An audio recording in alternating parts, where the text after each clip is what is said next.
Assalamualaikum dan selamat sejahtera. Cikgu doakan semua sihat-sihat belaka. Untuk slide kali ini kita akan bincang sistem persamaan untuk 3.1 sistem persamaan linear dalam 3 pemboleh ubah. Cikgu akan explain secara ringkas tentang sistem persamaan. Untuk yang pertama, bentuk umum persamaan linear adalah seperti ini. AX tambah BY tambah CZ tambah D. Yang mana A, B, C dan D ialah pemalar. Semua tahu pemalar boleh apa-apa nilai pun kita letak.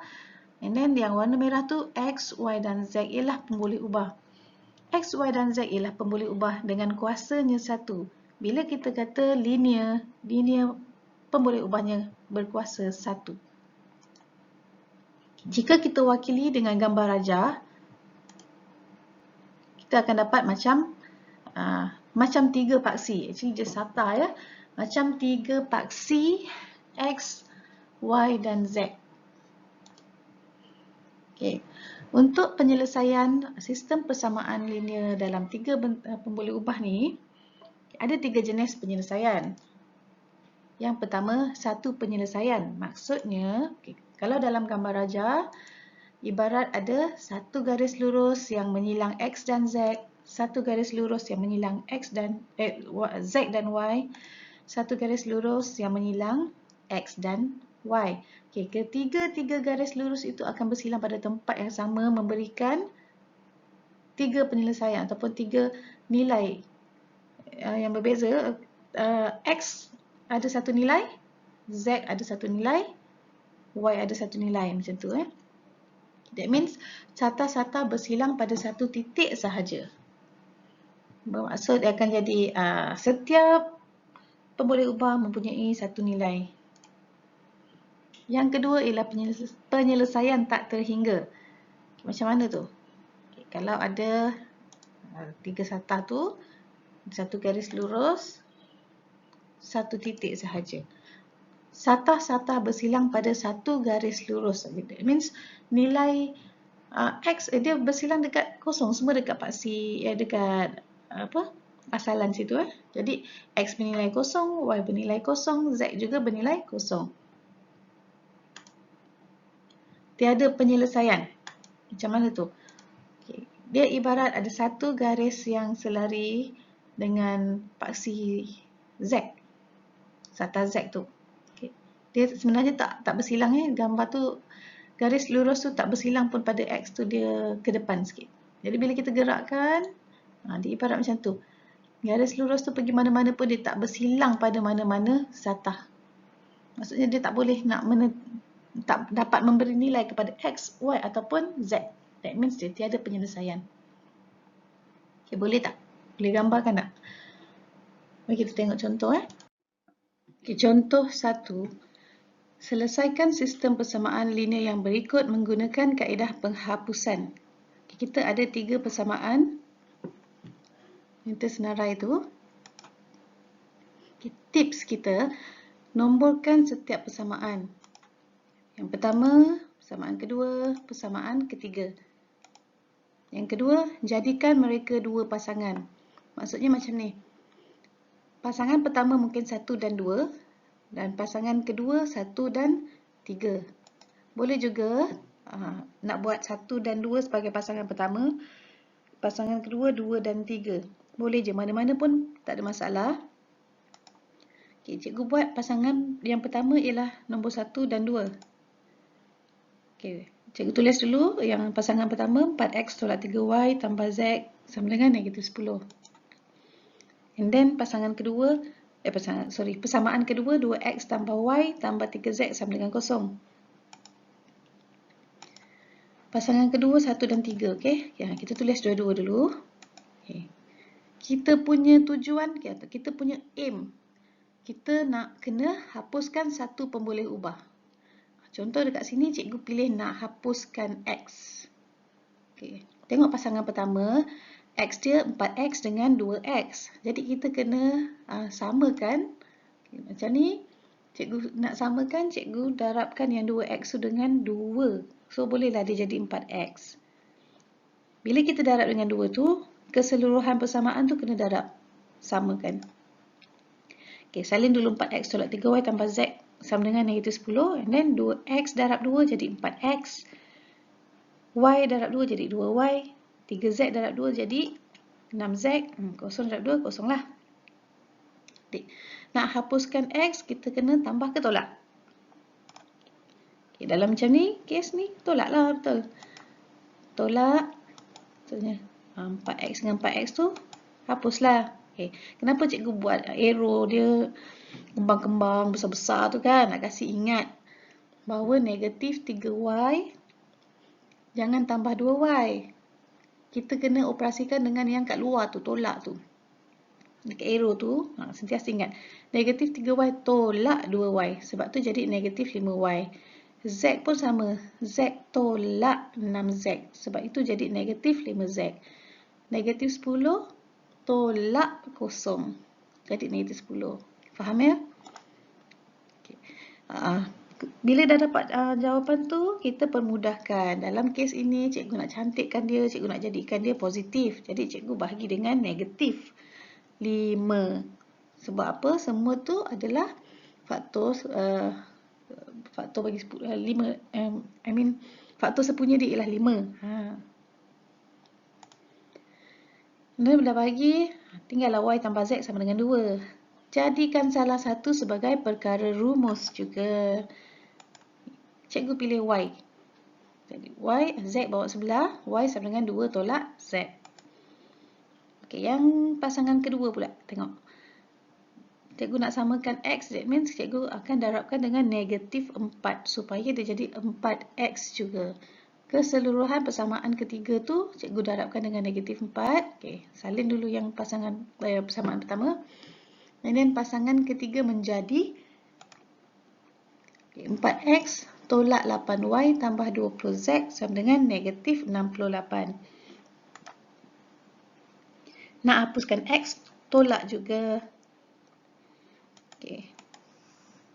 Negatif 3y tolak negatif 8y. Macam tu.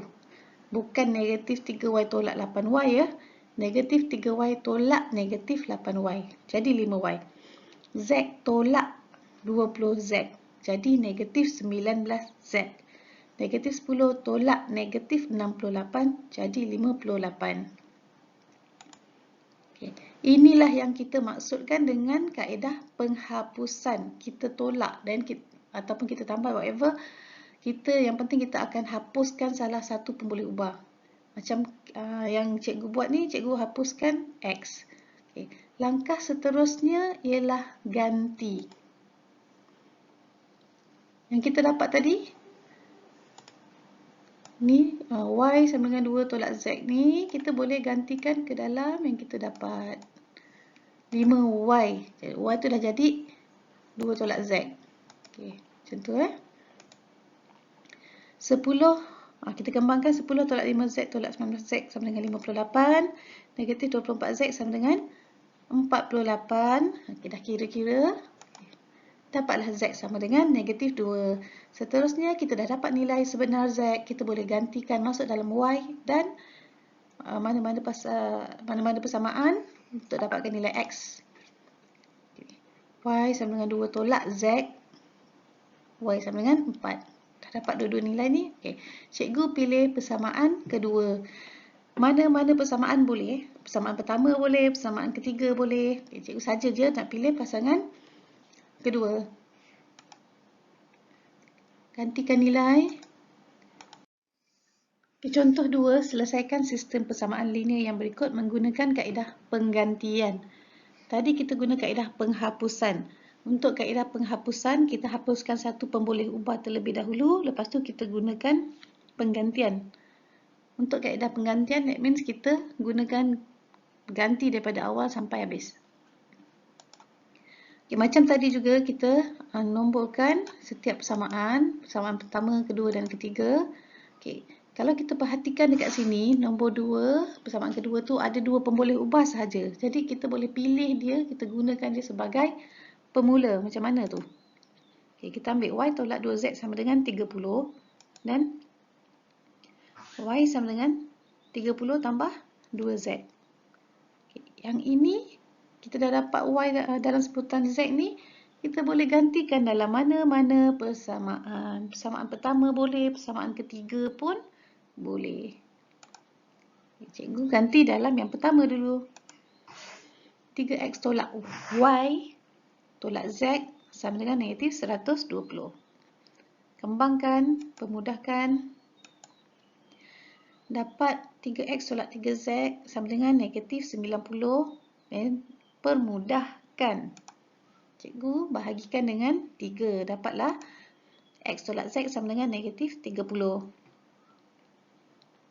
Dan macam tadi juga, jadikan dia perkara rumus macam Y tu tadi kan. Okey. Cikgu ambil X. Z bawa sebelah. Jadilah negatif 30 tambah Z. Ataupun cantikkan dia Z tolak 30. Okay. Kita dah dapat X dalam sebutan Z. Y pun dalam sebutan Z. Gantikan dalam persamaan yang kita belum pakai, iaitu persamaan ketiga. Tu. X tambah Y tambah Z sama dengan 180. Okay, pemudahkan. Okay, tinggal Z tambah 2Z tambah Z kan. Dapat 4Z sama dengan 180. Dan Z ialah 45. Jadi kita dah dapat nilai Z sekarang. Bila dah dapat nilai Z, boleh masukkan dalam X, boleh masukkan dalam Y. X sama dengan Z tolak 30. So, dapat 15. Y sama dengan 30 tambah 2Z. Dapat 120. Okey, faham ya semua ya? Macam ni, kalau kita ada salah satu persamaan, daripada tiga persamaan tu ada dua pemboleh ubah saja, memang sesuai sangat nak gunakan penggantian. Macam penghapusan tadi, ketiga persamaan tu ada 3 pemboleh ubah. Macam kaedah yang ni, kalau ada salah satu tu 2 pemboleh ubah saja, lebih mudah kita gunakan penggantian. Contoh ketiga. Selesaikan sistem persamaan linear yang berikut. Dia tak ada cakap pun, kaedah apa-apa pun tak ada masalah. Kat sini kita nampak 1, 2, 3. Nampak dekat persamaan 3 tu kan? Ada 2 pemboleh ubah saja. Boleh gunakan sebagai pemula. Kita dapatlah Y sama dengan 5Z tolak 3. And then 1 dengan 2 tu kita boleh guna kaedah penghapusan. X tolak Y, negatif 2X tambah 2Y tolak 6Z sama dengan 6 kan.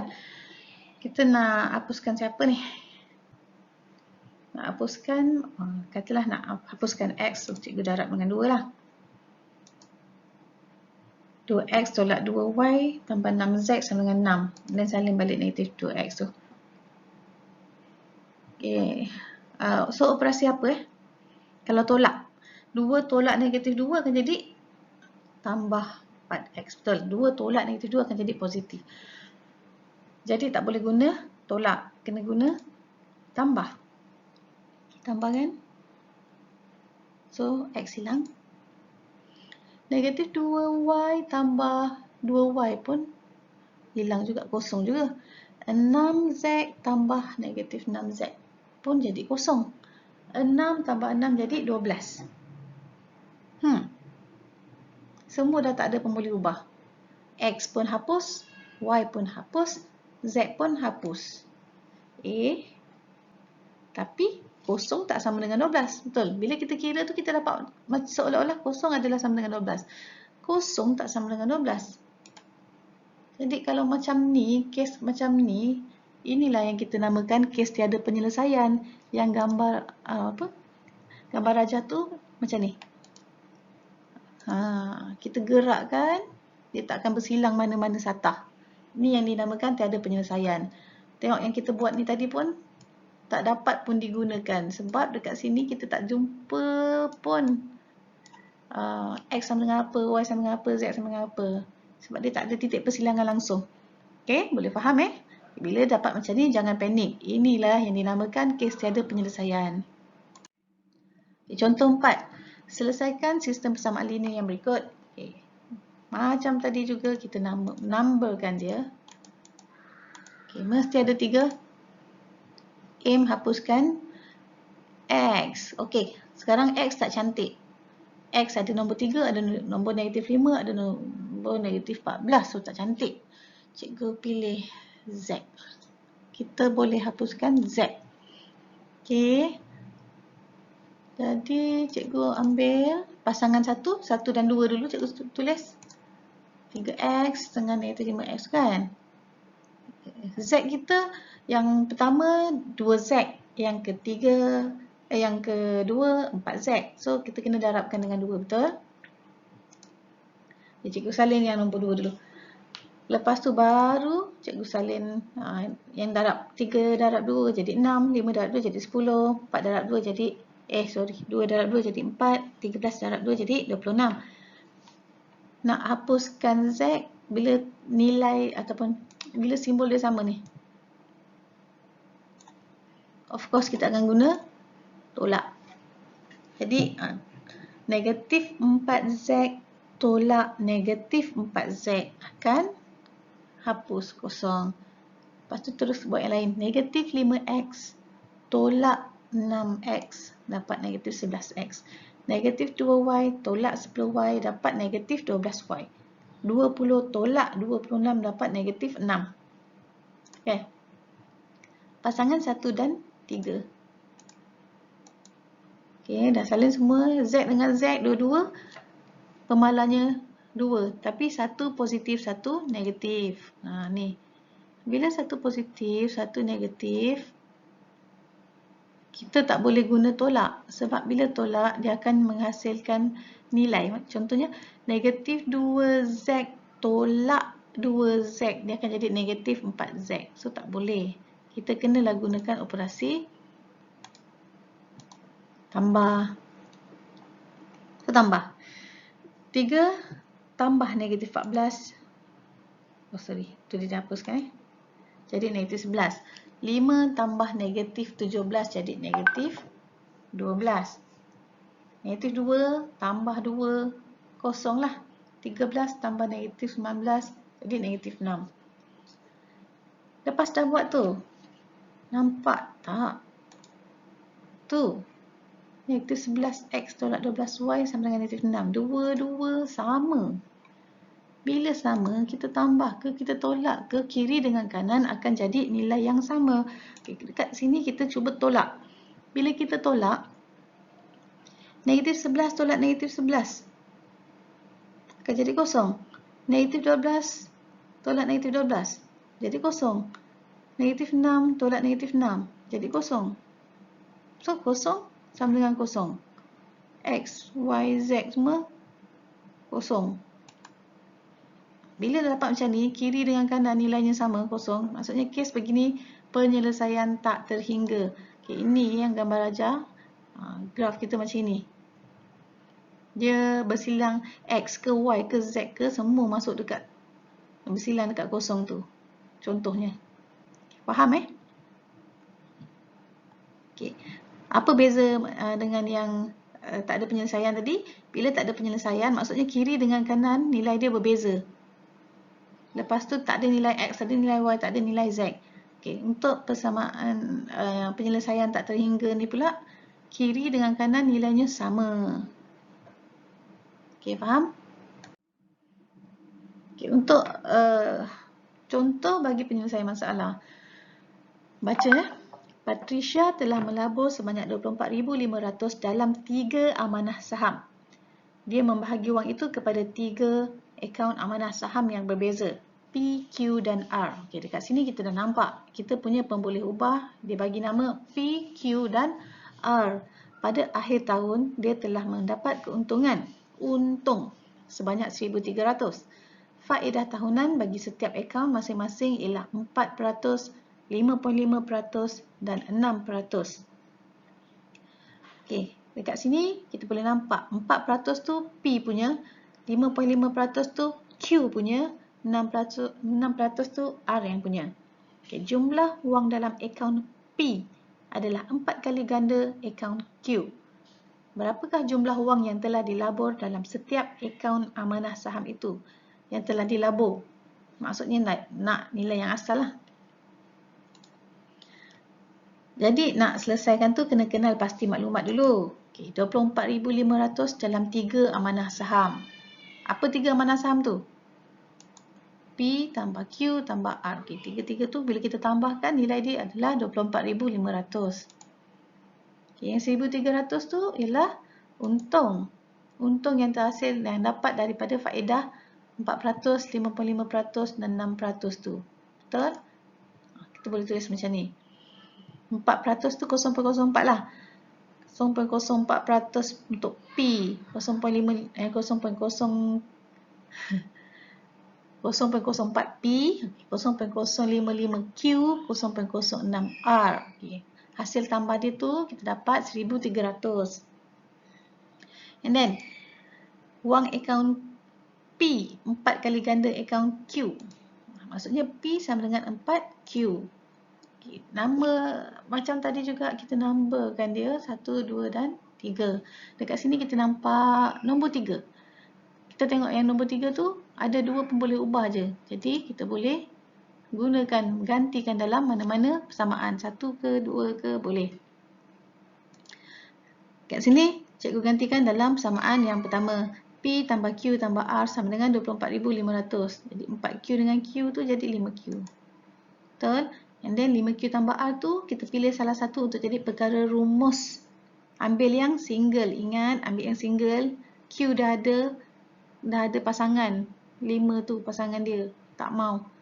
Kita ambil R. 5Q tu hantar ke sebelah. Jadilah R sama dengan 24,500 tolak 5Q. And then dah dapat tu, masukkan pula dalam persamaan yang kedua. Okay, cikgu merahkan P dengan R tu sebab dua-dua tu dah ada dalam sebutan Q. Betul ni. P sama dengan 4Q. R sama dengan ni. Dua-dua dalam sebutan Q, so gantikan dua-dua tu dalam sini. Gantikan dalam. Okey. Dah ganti, kembangkan ataupun selesaikan. Kita akan dapat macam tu. 0.085 Q sama dengan 170. Q ialah 2,000. Bila dah dapat nilai Q, masuk balikkan ke dalam P dan R yang kita dah dapat tadi. Okay, R kita ialah 24,500 tolak 5Q. Gantikan Q dalam 2,000 tu dalam Q. Dapat R sama dengan 14,500. P sama dengan 4Q. Q merah. Okay, P sama dengan 8,000. Okay, faham Kalau tak faham, cikgu sarankan tonton berulang kali. Tonton berulang kali. Fahamkan. Okay, seterusnya. Kesimpulan daripada slide ini, kita ada 3 jenis penyelesaian untuk sistem persamaan dengan 3 pemboleh ubah ni. Satu penyelesaian tak terhingga dan tiada penyelesaian. Masih ingat lagi Okay. Kalau ingat, kalau faham, bagus. Kalau tak faham, tonton semula. Tonton berulang kali. Okay. So, seterusnya buat latihan ni. Okay. And then, nasihat cikgu, stay at home, stay healthy. Jangan give up. Sentiasa study keep on study. Okay. Sekian dulu untuk kali ni. Okay. Bye-bye.